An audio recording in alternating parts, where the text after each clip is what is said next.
Trump blanchit les siens. La justice américaine sous anesthésie.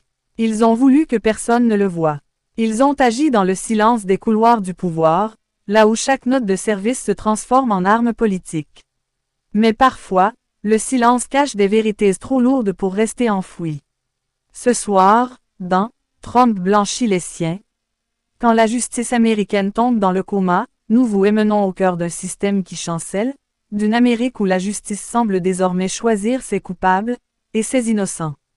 Ne partez pas. Ce reportage va vous plonger dans un monde de complots, de deals secrets et de décisions qui pourraient bien redéfinir tout ce que vous pensiez savoir sur la démocratie américaine. Chaque mouvement, chaque mot, chaque note administrative que vous allez découvrir ici a son importance. Et derrière chacun d'eux, une main guide, discrète mais puissante.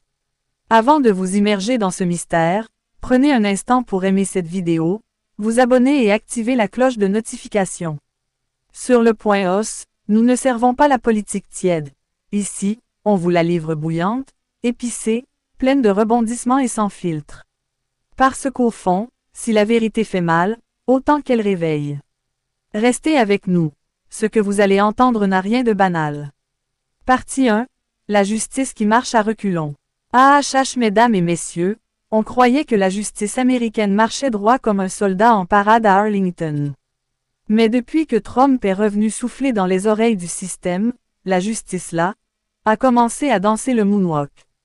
Oui, elle recule avec élégance, sourire aux lèvres, comme si elle disait « Pardon, monsieur le milliardaire, passez seulement, on ne veut pas vous déranger. » Imaginez un pays qui a bâti sa réputation sur la phrase « Nobody is above the law ». Maintenant, on dirait plutôt « Except Trump and his friends ».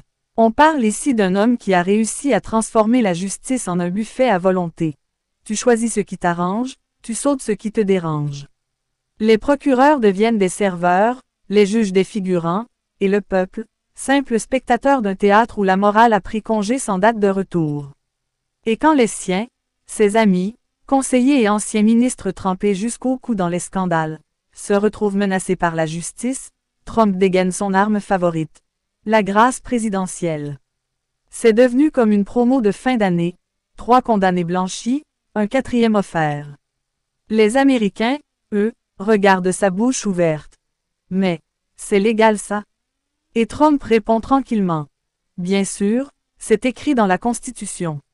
Et oui, quand le texte de loi devient un parapluie pour couvrir les orages de la corruption, il pleut des injustices sans fin. Certains disent que la justice américaine est indépendante. Indépendante de quoi, exactement? Parce qu'à ce rythme-là, on dirait une marionnette qui bouge selon la musique que joue le chef d'orchestre orange. Les institutions qui faisaient jadis trembler les mafieux sont maintenant tétanisées devant les politiciens. On dirait que même les menottes ont peur de toucher certains poignets dorés. Pendant ce temps, les Américains ordinaires, eux, continue d'aller en prison pour un vol de sandwich ou un chèque sans provision. Mais quand tu voles des millions, quand tu manipules des élections, ou quand tu refuses de payer tes impôts, on te trouve un siège VIP au Sénat ou un plateau télé sur Fox News. C'est ça l'Amérique nouvelle version. Justice pour tous, mais surtout pour ceux qui ont des avocats à 10 000 $ l'heure. Et puis, il faut le dire, Trump a compris un secret que beaucoup ignorent. Ce n'est pas celui qui a raison qui gagne, c'est celui qui parle le plus fort. Et quand il crie « chasse aux sorcières », tout le système s'arrête, regarde autour, et cherche les sorcières, pendant que lui, il sort par la porte du fond avec le butin. Une vraie stratégie de prestidigitateur politique. Mais attention, ce n'est pas un hasard si la justice est aujourd'hui, sous anesthésie, comme on l'a dit. Non, c'est un coma soigneusement administré. Une piqûre de peur, un comprimé de pouvoir, et une perfusion de silence médiatique. Résultat, un système qui respire encore, mais qui ne sent plus rien. Alors, chers spectateurs du Point Os, si vous aussi vous en avez marre de voir les puissants jouer à cache-cache avec la vérité, abonnez-vous maintenant. Oui, abonnez-vous, parce qu'ici au Point Os, on ne fait pas de la politique molle, on la sert piquante, croustillante, avec un peu de satire au piment fort. Et si ça brûle, tant mieux, au moins, ça réveille les consciences. Et justement, en parlant de réveil. Dans la prochaine partie, on va voir comment les médias américains, eux aussi, ont pris leur dose de somnifères politiques, au point de transformer la désinformation en émission de variété. Partie 2. Les médias sous perfusion. CNN en pyjama, Fox News en transe. À mes frères, mes sœurs, si la justice américaine est tombée dans le coma, les médias, eux, sont déjà à la morgue. Oui, on ne va pas tourner autour du pot. Autrefois, ils étaient le chien de garde de la démocratie. Aujourd'hui, ils sont devenus le chien de compagnie du pouvoir, couché aux pieds du maître, attendant qu'on lui jette un biscuit d'audience. Regardez CNN par exemple. On aurait dit autrefois une armée de journalistes prêts à faire trembler la Maison-Blanche. Maintenant, ils sont là, assis en plateau, à discuter du dernier tweet de Trump comme si c'était le prix du cacao au Cameroun. Et pendant qu'ils bavardent, le monde brûle, mais c'est pas grave, tant que le feu fait de belles images pour le journal de 20 heures. Fox News, de son côté, c'est devenu une église évangélique de la désinformation. Là-bas, on ne commente plus les faits, non, on fait des miracles médiatiques. On transforme les mensonges en vérités et les vérités en opinions. Le journaliste américain, aujourd'hui, c'est un DJ de la manipulation. Il mixe les émotions, remixe la peur, et balance la haine en direct, micro à la main et sourire aux lèvres. Les médias, au lieu de poser les bonnes questions, ils font maintenant du storytelling comme à Hollywood. Trump ment, pas grave, ça fait du show. Un scandale éclate, merveilleux, ça fait grimper les vues. On dirait qu'ils ont confondu la salle de rédaction avec un plateau de télé-réalité. Et le plus drôle, ou le plus triste, selon ton niveau de désillusion, c'est que quand un journaliste ose parler trop fort, hop, on le vire. Tu dis la vérité, tu perds ton job, tu dis ce que le patron veut, tu gagnes une émission. Voilà comment la liberté de presse est devenue un abonnement premium réservé à ceux qui savent flatter sans transpirer. Mais attention, ne croyez pas que Trump a fait tout ça tout seul. Non, il a juste compris le système. Il sait que l'Américain moyen croit plus ce qu'il voit à la télé que ce qu'il lit dans la loi. Alors, il a transformé les médias en miroirs déformants. Il s'y regarde, il se trouve beau, et les gens applaudissent. C'est comme si la vérité était devenue une actrice secondaire dans son propre film. Pendant ce temps, les chaînes se disputent l'audience comme des vendeurs de beignets au carrefour. Breaking news. Trump va en prison. Non. Breaking news. Trump est innocent. Et à la fin, personne ne sait plus qui ment, qui joue, ou qui commande. Le peuple, lui, regarde tout ça comme un match Barcelone Real. Il choisit son camp et insulte l'autre sur Twitter. Mais là où ça devient inquiétant, c'est que cette désinformation programmée, ce n'est plus du hasard. C'est une stratégie d'endormissement collectif. Pendant qu'on amuse le peuple avec les débats de talk show, les vrais dossiers se règlent dans l'ombre. Contrats pétroliers, nominations douteuses et deals entre milliardaires. C'est ça qu'on appelle la liberté d'informer. Non, mes amis, c'est la liberté de détourner l'attention pendant que les puissants font la vaisselle avec la vérité. Et pourtant, dans ce grand cirque médiatique, il reste encore quelques voix lucides, isolées, qu'on entend presque plus. Des journalistes honnêtes, courageux, mais étouffés par les algorithmes et la pub. Parce qu'aujourd'hui, ce n'est plus la vérité qui paie, c'est le buzz. Et dans un monde où la bêtise rapporte plus que la conscience, la décadence devient rentable. Alors, mes chers abonnés du Point Os, avant que la vérité ne disparaisse totalement du petit écran, abonnez-vous à notre chaîne. Oui, cliquez fort même, parce qu'ici au Point Os, on ne vous vend pas du rêve, on vous livre le réveil. Et si nos reportages piquent un peu, c'est normalin. C'est le piment de la lucidité, celui qu'on ne trouve ni sur CNN ni sur Fox News. Et puisque les médias se sont endormis, il est temps d'aller voir qui, dans les coulisses de Washington, souffle sur leurs oreillers. Car dans la prochaine partie, nous allons plonger au cœur du pouvoir, là où les alliances se tissent, les trahisons s'écrivent, et où l'odeur du mensonge se confond avec celle du parfum présidentiel. Partie 3, dans les coulisses du pouvoir. Le marché noir des alliances. AHH mes frères, mes sœurs, bienvenue dans le vrai théâtre. Ici, on ne parle plus de justice, ni de médias. Non, ici, c'est le ventre du monstre, là où tout se négocie à voix basse, entre 2 verres de whisky et un sourire bien calculé. C'est Washington, capitale mondiale du « faisons semblant ». Vous voyez, pendant que le citoyen américain croit que le pays est dirigé depuis la Maison-Blanche, la vérité, c'est que le vrai pouvoir se cache derrière les portes capitonnées de quelques clubs privés, où politiciens et milliardaires jouent aux échecs avec le destin du peuple. Les uns déplacent les pions, les autres ramassent les bénéfices. Et Trump, lui, c'est le roi du plateau. Il avance de travers, mais il ne tombe jamais. On dit souvent que la politique américaine, c'est une démocratie. Mais vu d'ici, on dirait plutôt un marché mocolo du pouvoir. Chacun vient avec sa marchandise, on négocie, on troque, on se serre la main, et tout le monde ressort content, sauf le peuple, qui n'a même pas reçu la monnaie. Trump, lui, a transformé la politique en business familial. Ses amis deviennent conseillers, ses anciens employés deviennent ministres, et ses donateurs se retrouvent miraculeusement adjudicataires de contrats publics. C'est le grand bal des récompenses. Tu m'as soutenu. Tiens, voici ton poste. Tu m'as critiqué. Attends seulement, ton dossier va apparaître mystérieusement sur Internet. Et les républicains dans tout ça. Oh, ils ont compris la chanson. Ils savent que s'ils osent contredire le chef suprême, ils risquent la foudre du tweet matinal. C'est devenu une religion politique. Trump parle, les autres répondent « Amen, Monsieur le Président ». Même ceux qui ne croient plus en lui continuent de prier pour garder leur siège. C'est ce qu'on appelle la foi opportuniste, une foi sans conviction, mais avec avantage. Pendant ce temps, les démocrates jouent aux moralistes de salon.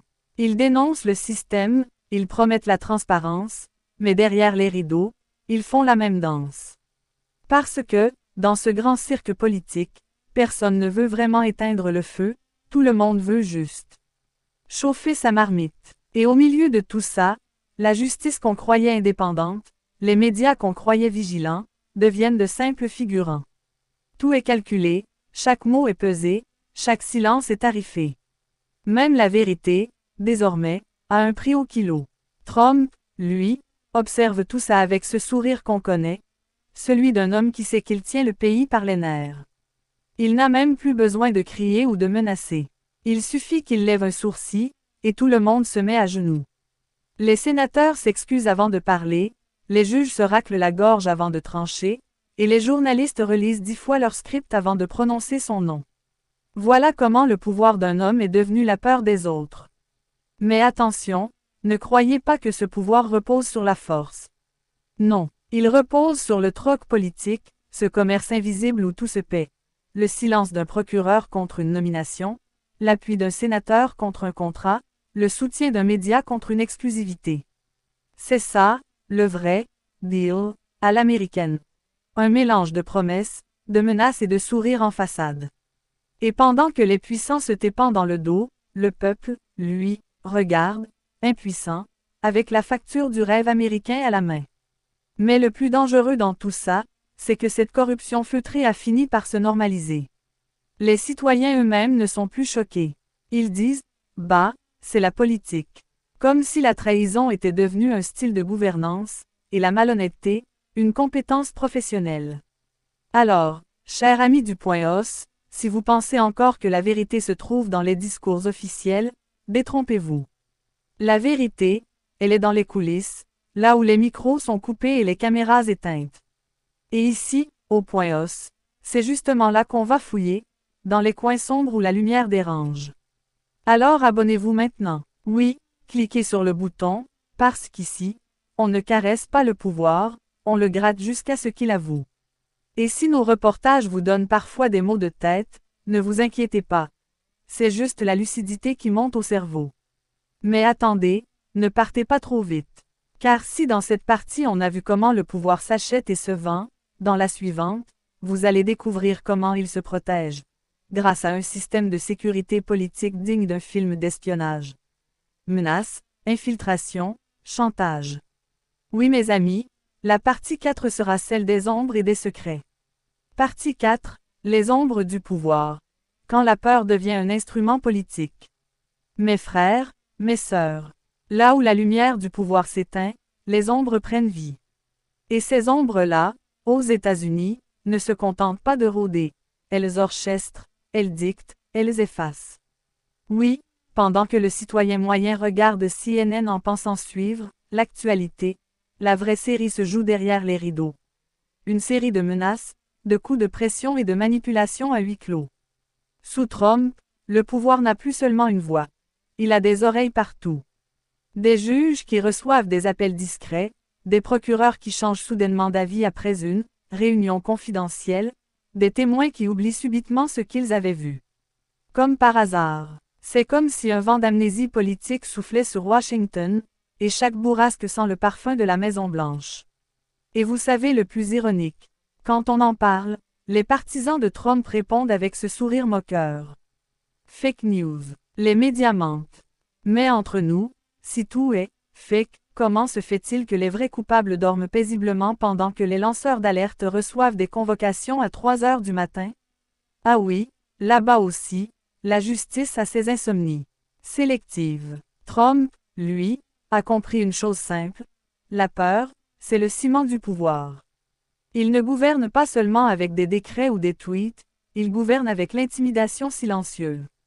Ce n'est pas une dictature déclarée, non, c'est une démocratie sous tension, où chaque mot prononcé contre le chef peut se transformer en cauchemar administratif.